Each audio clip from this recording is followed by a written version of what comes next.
પ્રથમ જ્યોતિર્લિંગ દેવાધિદેવ સોમનાથ મહાદેવના સાનિધ્યમાં ગુજરાત રાજ્ય સરકારની 11મી ચિંતન શિબિરનો ત્રિદિવસીય કાર્યક્રમ સમાપન થવા જઈ રહ્યો છે।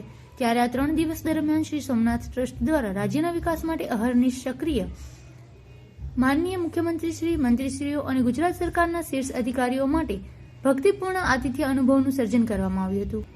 પ્રભાસ તીર્થમાં ચિંતન શિબિરનો પ્રારંભ માનનીય મુખ્યમંત્રીશ્રી દ્વારા સોમનાથ મહાદેવના દર્શન કરીને સોમનાથ મહાદેવને પૂજા સામગ્રી અને ગુલાબનું પુષ્પહાર અર્પણ કરીને સોમેશ્વર મહાપૂજન કરીને કરવામાં આવ્યો હતો।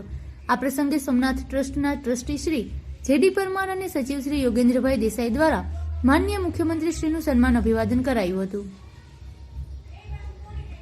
આ ચિંતન શિબિર વિશેષ એટલા માટે રહી કારણ કે ગુજરાત અને ભારતની અસ્મિતા સોમનાથ મંદિરના નિર્માણ સાથે જ સુદૃઢ બની હતી। નવસર્જન અને ઉત્તરોત્તર વિકાસ સોમનાથની ભૂમિનો પર્યાય છે। સ્વતંત્રતા બાદ સોમનાથનો નિરંતર વિકાસ અને ગુજરાતનો વૈશ્વિક નકશામાં ઉદય એકબીજાને સમાંતર રહ્યા છે। અહીં યોજાયેલ ચિંતન શિબિર ગુજરાતના સર્વાંગી વિકાસને વધુ ઉન્નત અને કલ્યાણકારી બનાવશે તેવી સૌએ શ્રદ્ધા વ્યક્ત કરી હતી।